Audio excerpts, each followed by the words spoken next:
Welcome to the new session on contemporary Indian philosophy.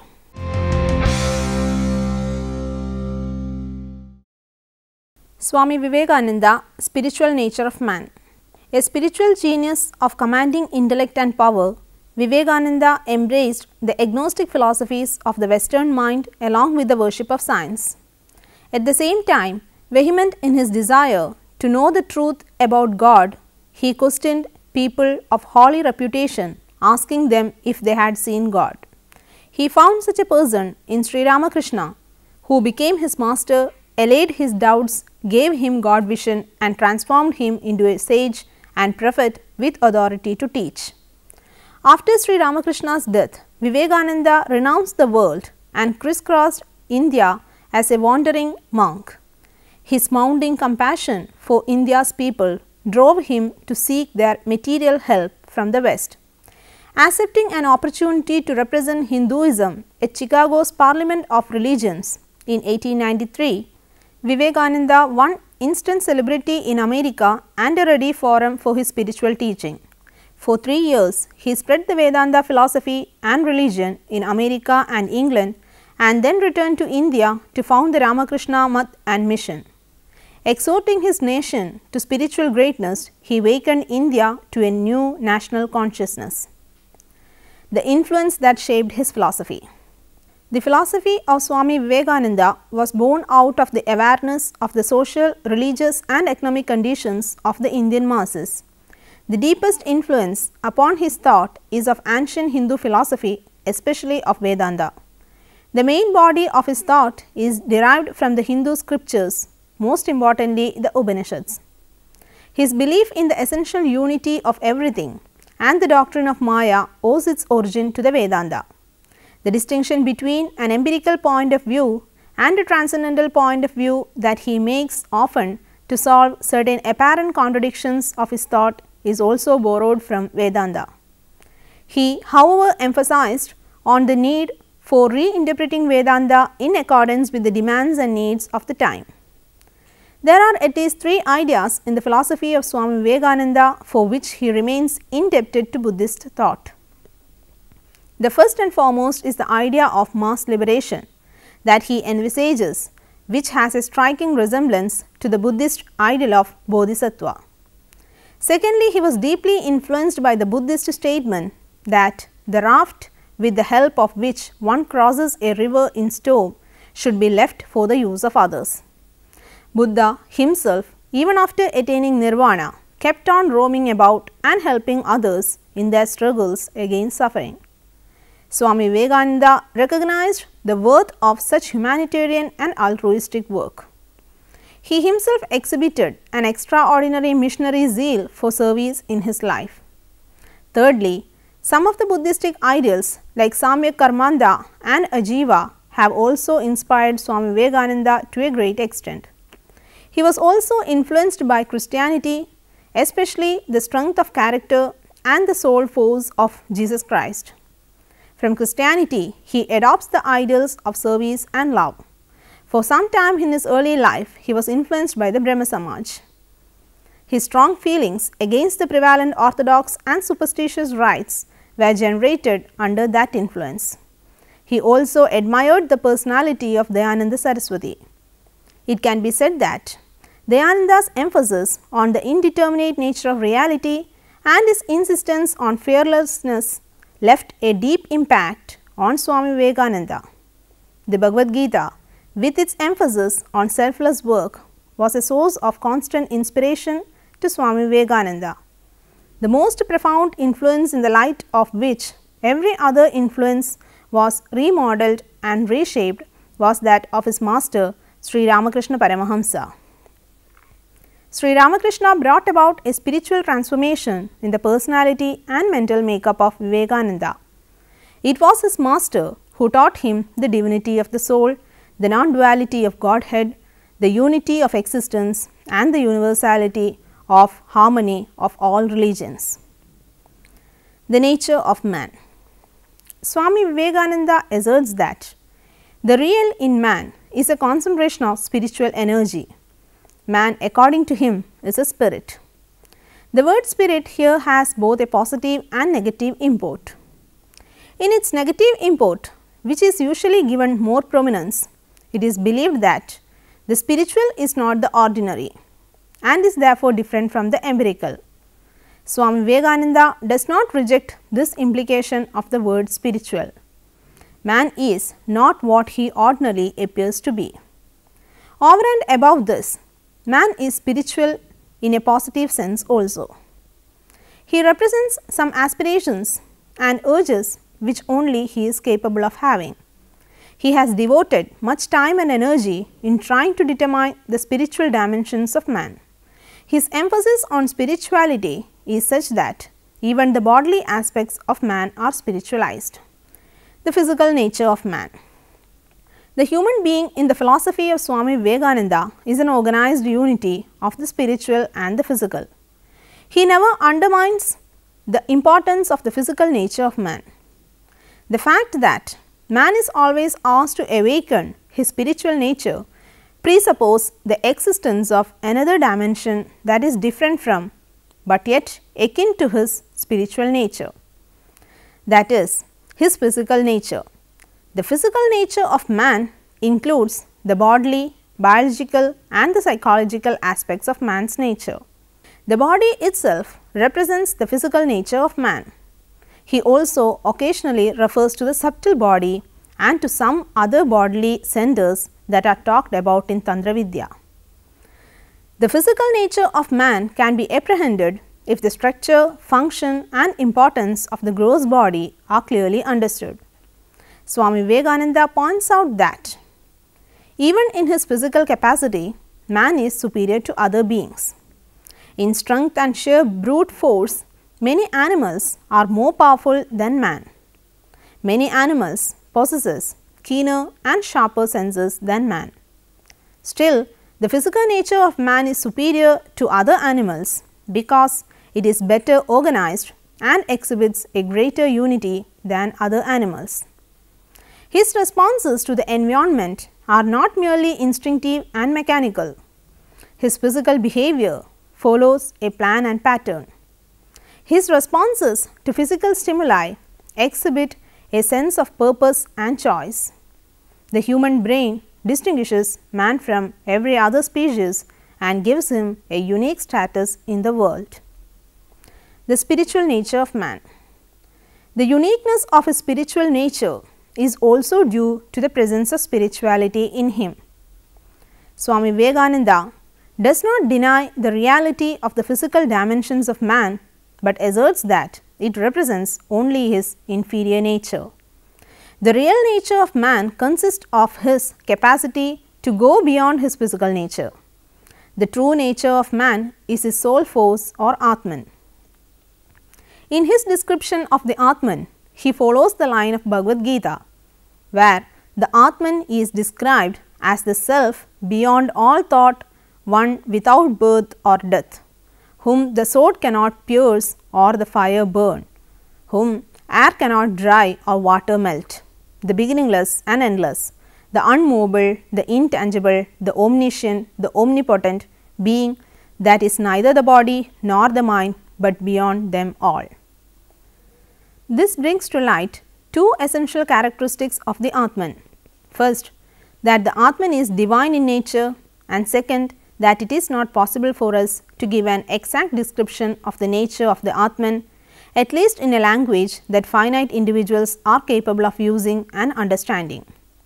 Like a true Vedandin, Swami Vivekananda identifies the true nature of the Atman with the Brahman. Unless the two are identified, the monistic character of reality cannot be maintained. If the self is accepted as a part of the one, then we will also have to admit that the one reality is composed of parts or has aspects within itself and is therefore not simple. The selves cannot also be conceived as expressions or manifestations of the absolute. As in that case, they would have to be admitted as separate realities over and above the Brahman.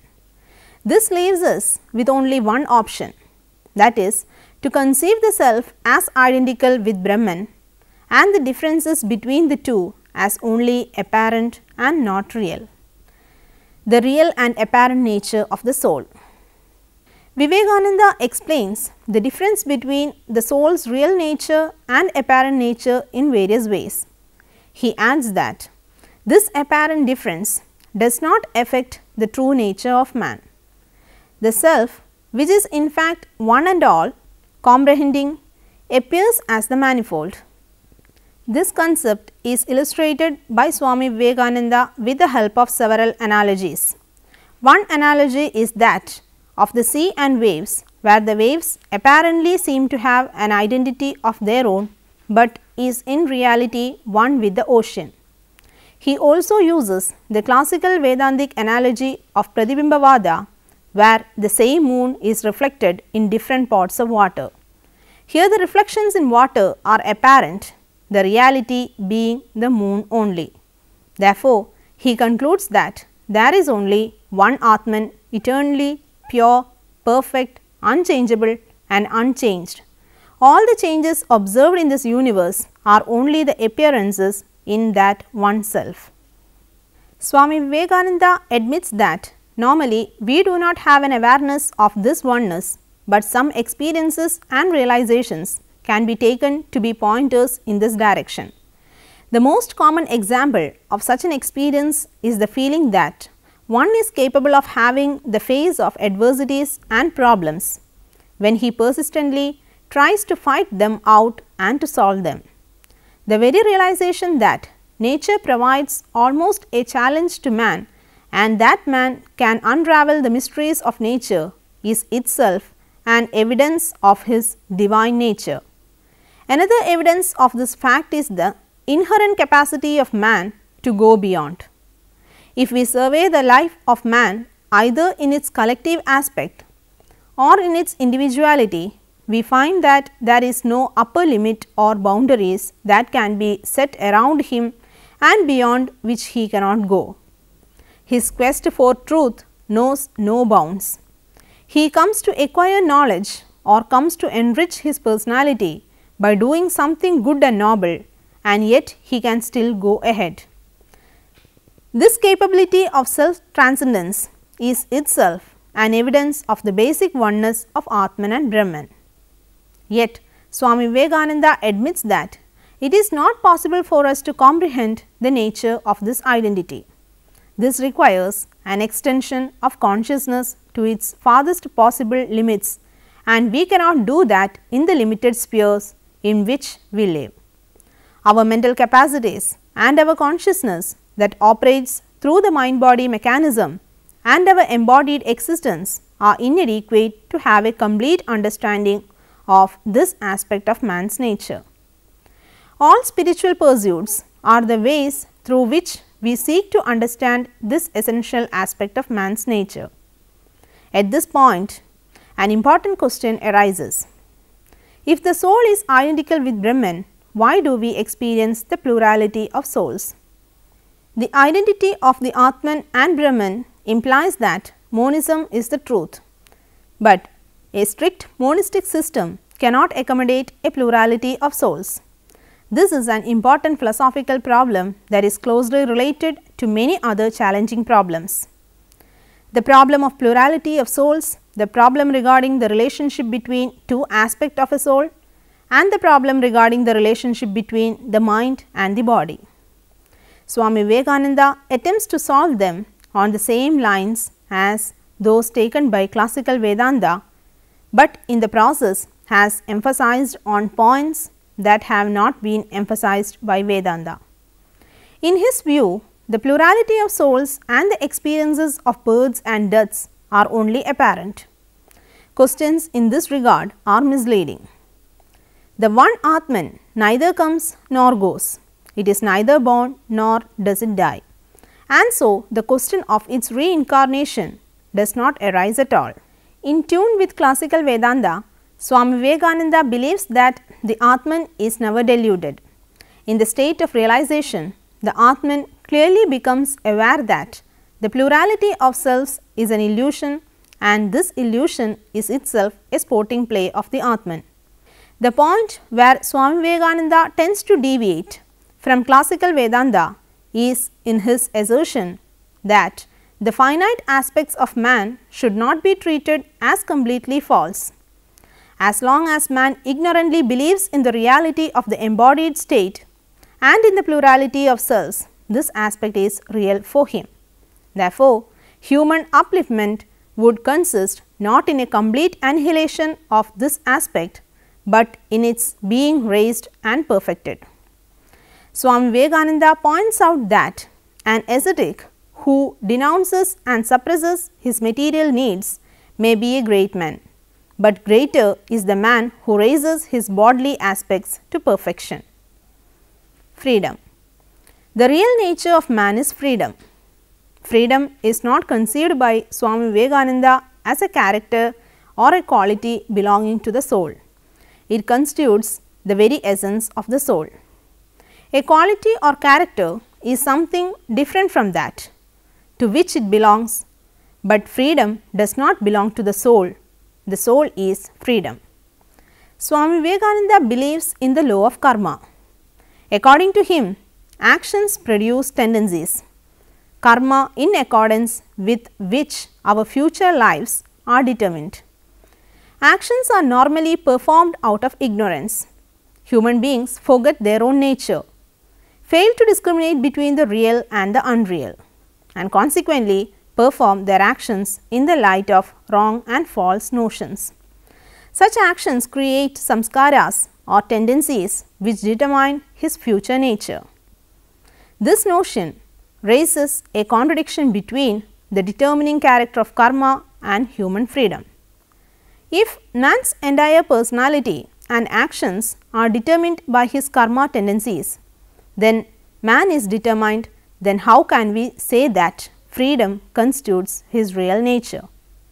To this, Swami Vivekananda replies that freedom does not imply a complete absence of determining characters, because then freedom would only be a state of chaos.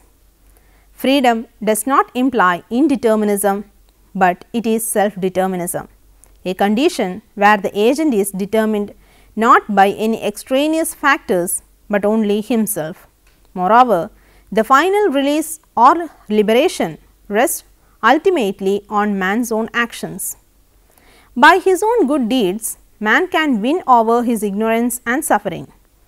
This also vindicates man's freedom. The Atman always remains free. It is never in bondage. The apparent state of karma and bondage is really a delusion created by ignorance.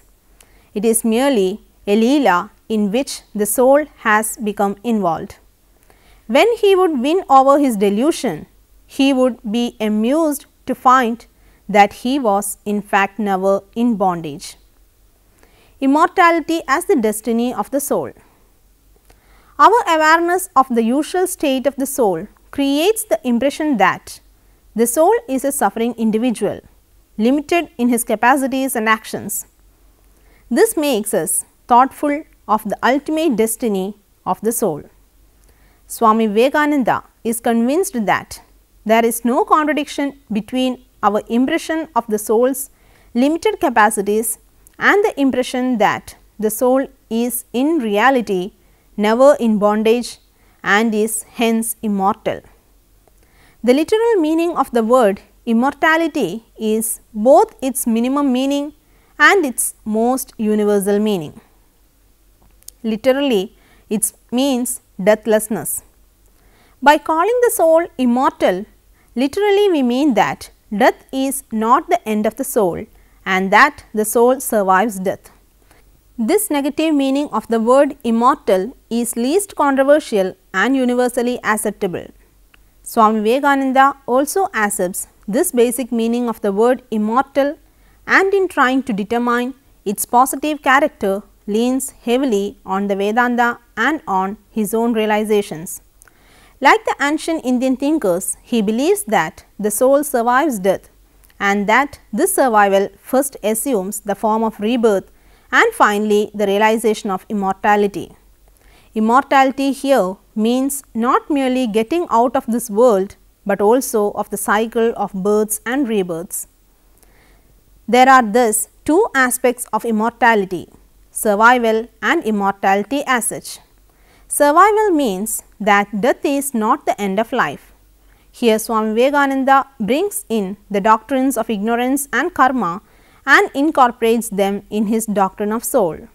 The soul performs actions in ignorance which creates certain tendencies or samskaras which determine his next birth, but are repeated cycles of birth and death the destiny of the soul. This cannot be so, for the embodied state is a state of bondage. The ultimate destiny of the soul must be a complete freedom from bondage, which demands that the repeated cycles of births and deaths are terminated. But does this mean that immortality is a prize to be won at the cost of strenuous and persistent effort? Won't this standpoint contradict the position that immortality is the essence and the very nature of the soul? According to Swami Vivekananda, these two positions are not contradictory and incompatible with each other, and both can be maintained at the same time. It has to be accepted that without maintaining that the soul is immortal, we cannot maintain that the soul can realize immortality. The realization of immortality requires the soul to grow or evolve, but nothing which is not already there can evolve. The seed grows into a tree only because the tree is already potentially contained in the seed. Thus, it can be said that the soul is able to realize immortality because the soul is immortal. The soul in ignorance is not aware of its immortality. It has to be made aware of its immortal nature for it to manifest its immortality. Swami Vivekananda says that it is like finding the lost necklace on one's own neck. All the time we search for it in all directions, but it was always in our neck itself. Evolutionary growth also favors this concept. From the lowest protoplasm to the most perfect human being, there is but one life.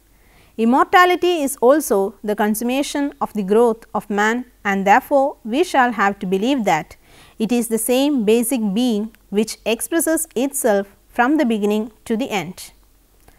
Now, let us summarize. Swami Vivekananda is one of the greatest visionaries of modern India. He awakened not only the Indian masses, but people from all parts of the globe from the slumbers of ignorance to light and freedom. Although rooted in classical Vedanta, his philosophy has its unique flavor and freshness. One of his greatest endeavors was to make people aware of the dimensions of the human personality.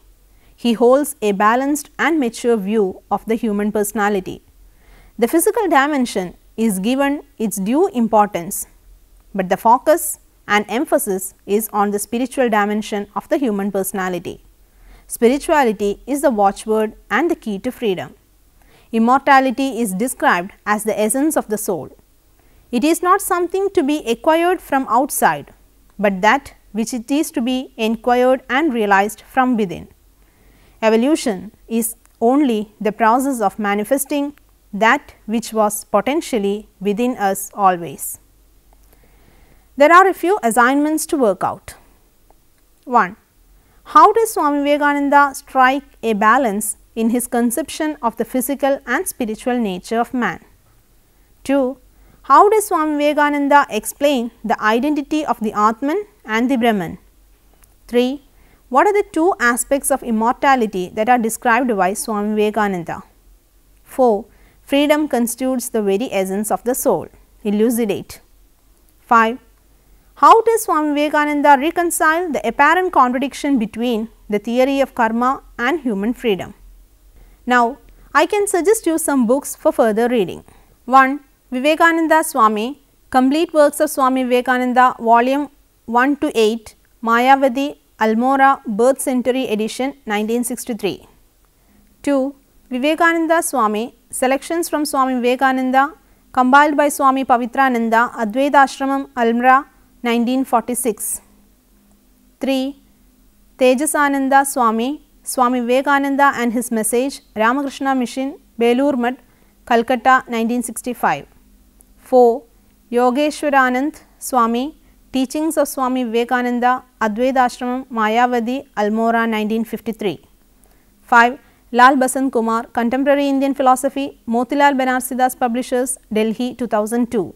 6. Sharma R.N., Contemporary Indian Philosophy, Atlantic Publishers and Distributors, New Delhi 1996. Thank you for watching this program. Let's meet in another session with another topic. Till then, bye.